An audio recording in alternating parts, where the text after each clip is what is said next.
The law is complex, but it doesn't have to be a mystery. We are talking legal literacy, not advice. So don't worry, you're not getting an invoice. I'm Simon Jenga, and welcome to Simon Says. Today we are talking about disputes that can be raised in respect of wills. Now, I'm not necessarily going to cover every single little dispute that could be raised, but I am going to cover 4 key areas where disputes are consistently raised to hopefully give you a broad brush overview of the major problems that can arise with wills. Now, the first area is disputes as to the validity of the document.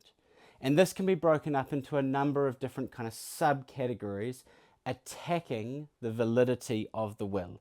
So the first is technical requirements of the will. Does it actually comply with the Wills Act 2007? Has it been witnessed by 2 people? Has it been signed by the will maker?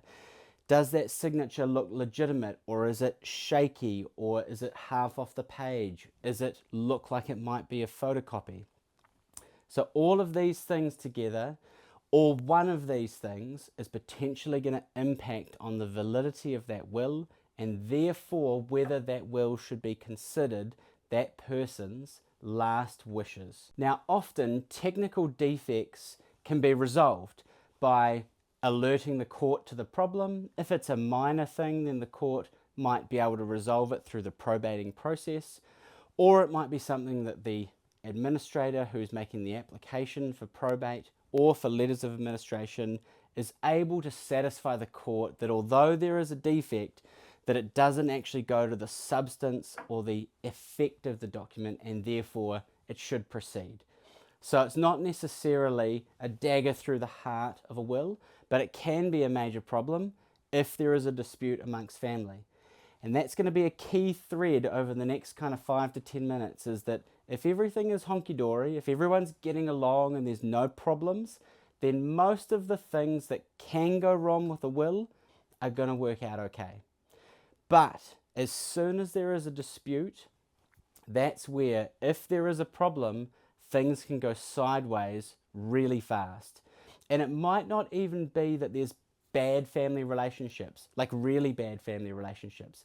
It might just be that someone halfway through the process realizes, hey, actually, if this will isn't valid, then that means that I would get half the estate, not a third. Well, hang on a second, that would pay off my mortgage. Now, I mean, I love you, sis, but when I'm looking at my family, suddenly now that's important. So it does come down sometimes to, it's not bad people, it's circumstance, it's opportunity. And if a will is poorly drafted, then it leaves the door open for potentially disputes to arise, depending on how the cards fall. So that's number 1, attacking the genuine validity of the document through a technical defect with how it's been drafted or how it's been executed. That's number 1.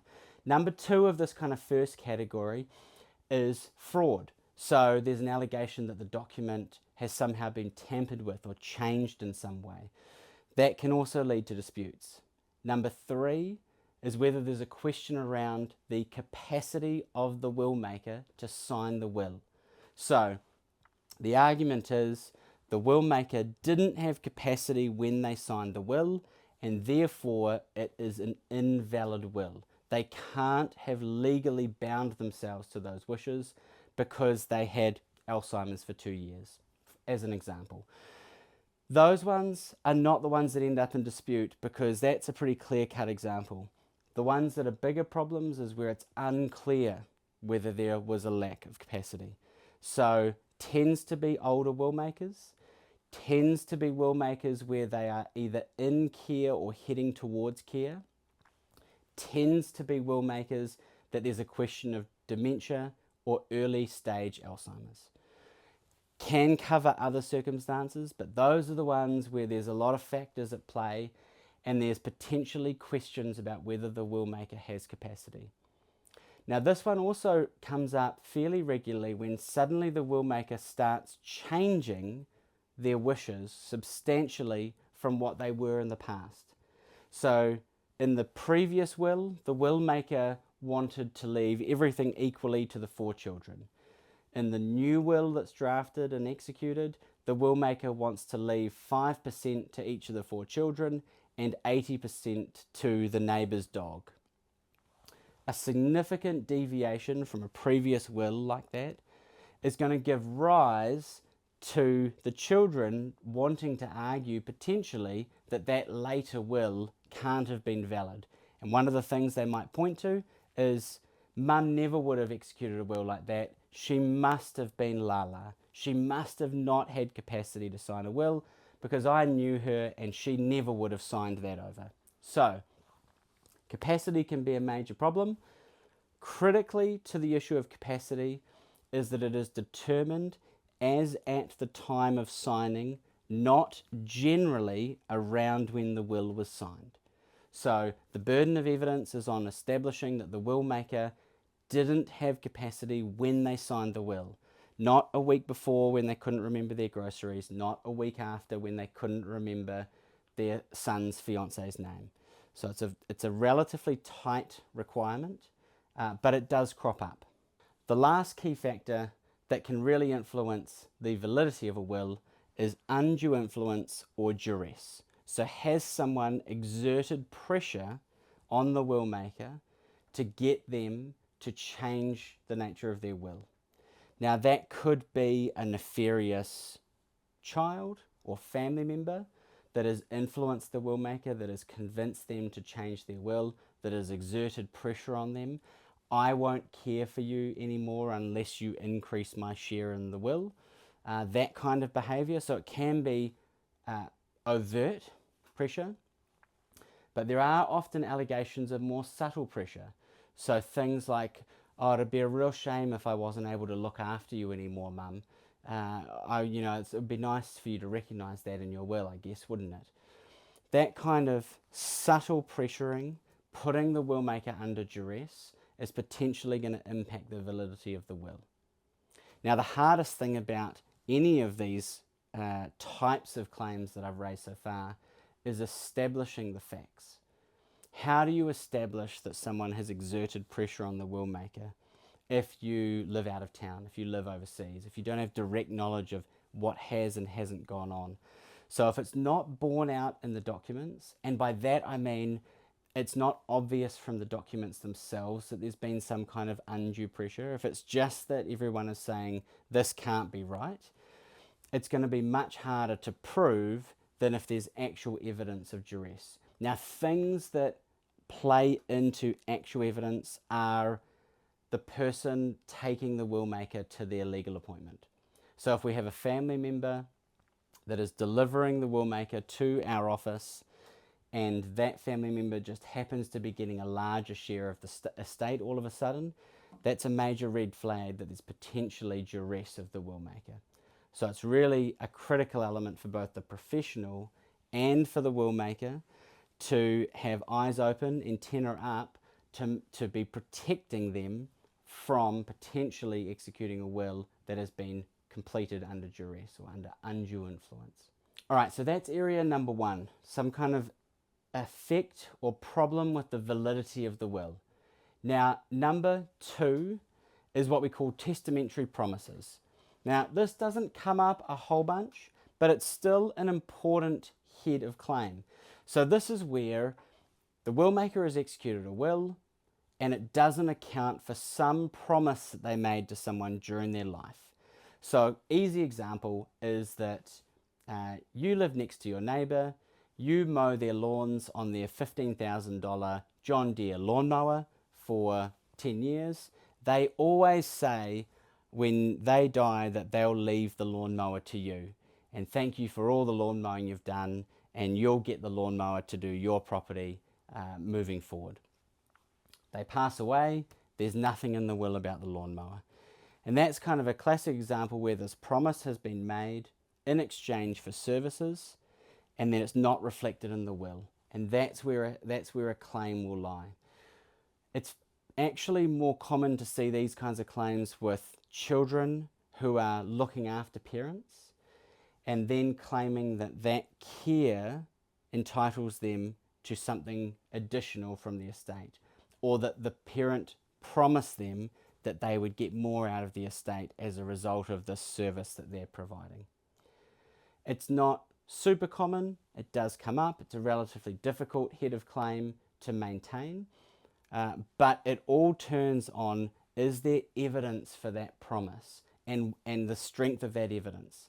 So is it documented? Are there witnesses? Was it well known amongst the family? So is it one of these things where there's 5 children and 3 of them say, oh yeah, Dad had always said that the lawnmower was going to go to the neighbour. We knew that that was happening. Is that not in the will? Oh, we need to do that. That can be really powerful evidence. If all 5 of the kids say, we had no idea about that, we always talked to Dad that when he passed away, that lawnmower was probably going to go up to Steve because he's got the big orchard. So it really comes down to the facts of each individual case as to whether a claim is going to succeed when it comes to a testamentary promise. The third type of claim that I want to talk about is a Family Protection Act claim.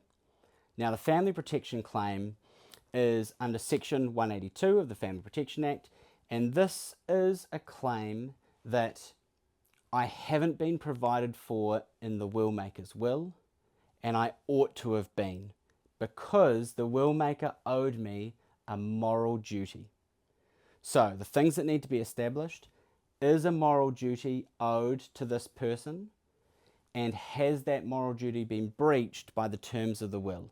So a good example is that at the moment it's fairly settled generally that children, adult or child, have standing or have a moral duty owed to them by a parent that passes away.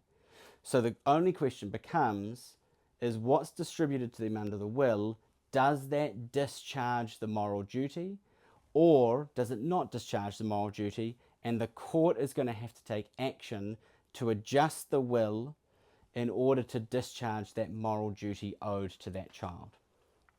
Now here's a critical element. The court is only going to adjust the will enough to discharge the moral duty, but no more. So it's not an open invitation for the court to redraft the will. Say there's 3 children and the will cuts one of the children out and leaves everything 50-50 to the other 2. This type of claim is not an invitation for the court to just divide the estate 3 ways.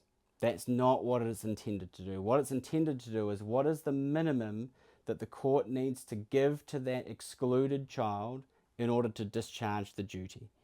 And depending on the facts of the case, depending on the size of the estate, depending on the other relationships at play, depending on the needs of the other 2. Maybe one might be disabled, maybe one might have had bad business debt and they need particular support.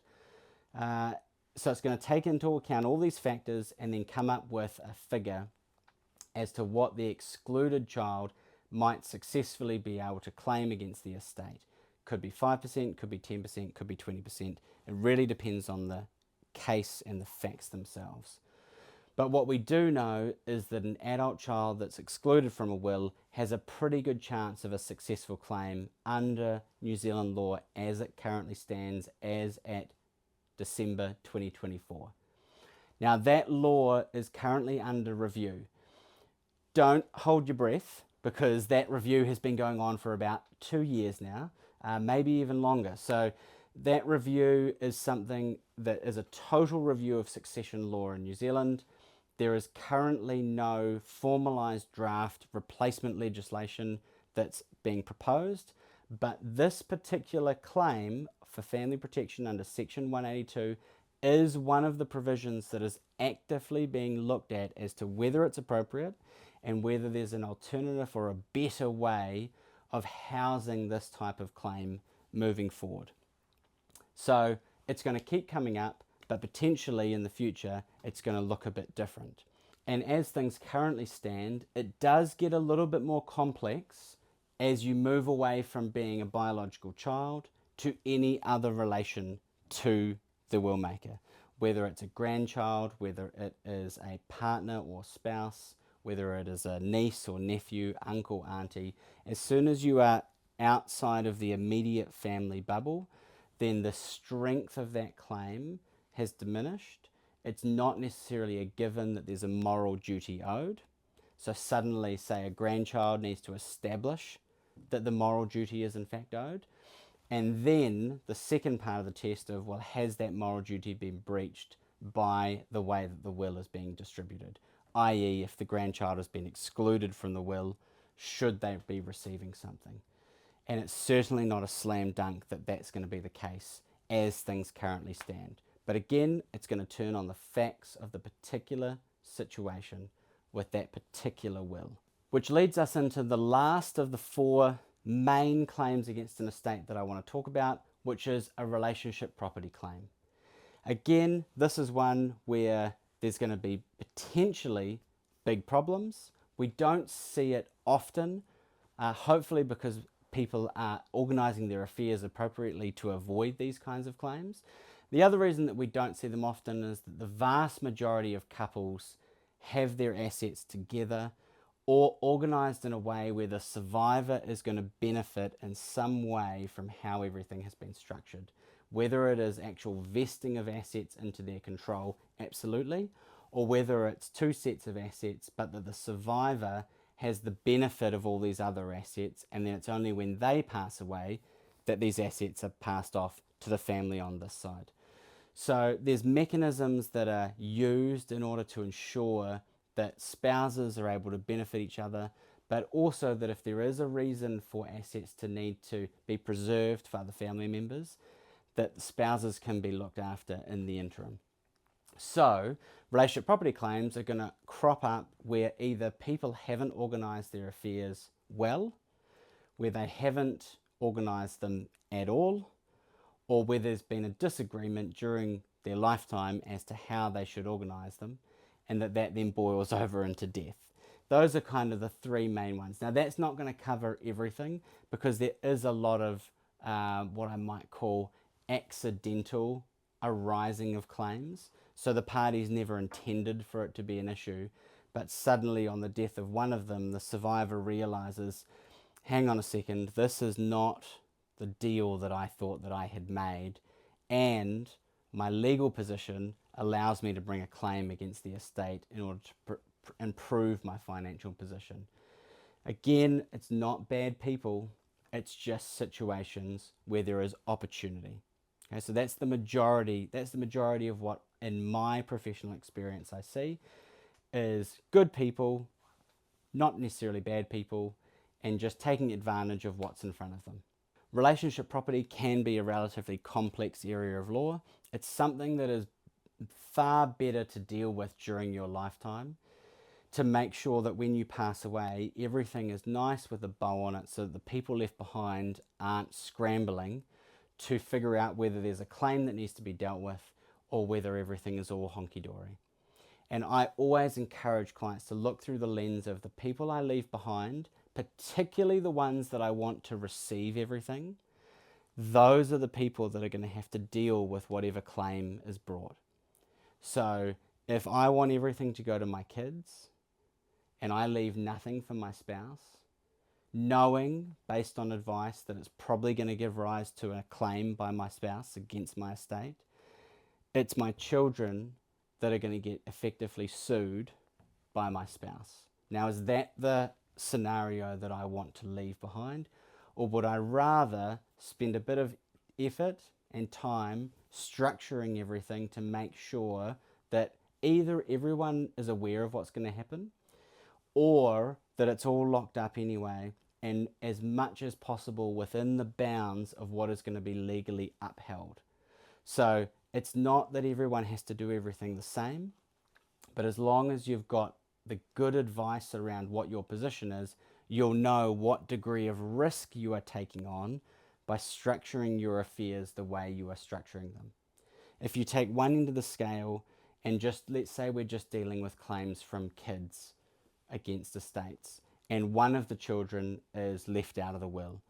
Now that is a high degree of risk potentially that that child is going to successfully make a claim against the estate.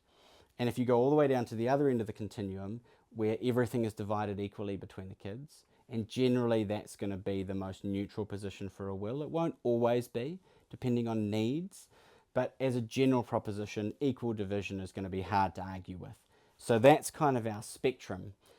Anything in the middle is deviating from what would be considered to be super neutral, super safe, and inviting some degree of risk, and at some point there'll be a potential tipping point, and depending on the assets that are in the estate, that is a big determinator of whether there's going to be claims.